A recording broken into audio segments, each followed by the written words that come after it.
Midnight had just struck when the heir to the British throne, Prince William, slipped out from the grand iron gates under the cover of. His face was hidden beneath the hood of a long trench coat, his footsteps quick and deliberate, each echo swallowed by the. It was a night that would mark the beginning of a royal scandal so profound, it threatened to shake the very foundations of the monarchy. Inside the palace, the lights had been dimmed, and the corridors were. Only a few knew of William's sudden departure, a handful of trusted aides who had been instructed to say nothing, to record. The heir had received a message hours earlier, a message that bore the weight of 1,000 unspoken threats. It demanded his presence at an undisclosed location, warning that the information held by the messenger could ruin him, his family, and perhaps the throne itself. By the time his black car reached the riverbank warehouse where the rendezvous was set, the storm had intensified. Flashes of lightning illuminated the skyline, and the Thames roared like an. There, in the shadow of the city, waited a figure cloaked in darkness, the alleged keeper of secrets too dangerous to ever see daylight. William hesitated at the threshold.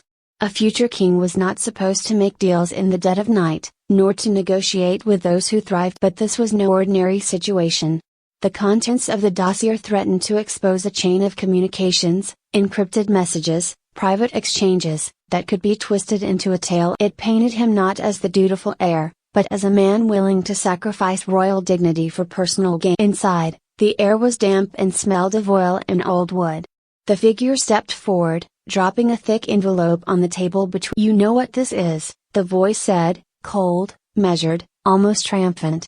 "This will change." The envelope contained photographs, transcripts, and a timeline that hinted at clandestine meetings that, if taken out of context, would suggest William had engaged in private alliances that bypassed. None of it was proven, none of it publicly known, but in an era where perception ruled, the damage could be catastrophic. The monarchy had survived wars, divorces, abdications, but it had never faced a storm quite like the digital age, where one leak could spark an inferno overnight. William's hands clenched at his sides.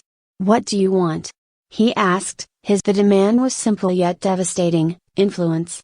The messenger sought not money but power, a seat at the table where royal decisions were whispered into. Refuse, and the materials would find their way into the hands of those eager to dismantle the monarchy from within. As the clock ticked past 2 a.m., William realized he was standing on a knife's edge. One wrong step, and not only his reputation but the stability of the crown itself would. The memory of past scandals, his uncle's abdication for love, his father's turbulent years, his brother Harry's explosive departure, all came. History, it seemed, was ready to repeat itself, only this time, it cared. The following days were a blur of silent warfare behind palace doors.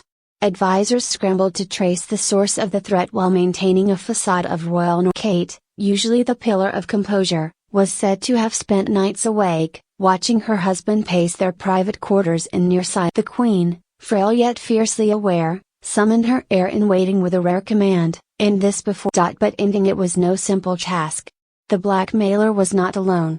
There were whispers of a network, former courtiers, disgruntled insiders, even distant connections across the Atlantic, all tied to a game of leverage that had been building for months. Perhaps some believed Meghan and Harry's camp had fanned the flames, though no proof. Others suspected a rival faction within the palace itself, aiming to tarnish William before his time on the. Each day, the storm outside mirrored the storm within.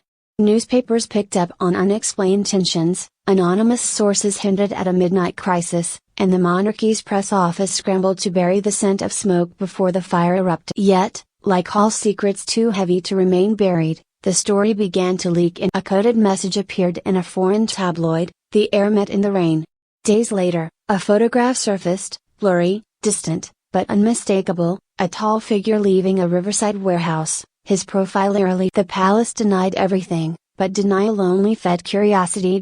And then came the ultimatum, a countdown sent via encrypted channels, giving the heir 72 hours to comply or watch his name flood headlines. William faced an impossible choice: give in to blackmail and risk being a puppet king, or expose the plot and risk his. The midnight rendezvous had become a ticking bomb beneath the crown, and no amount of royal protocol could defuse it quietly. On the final night, as another storm battered the palace, a decision was made.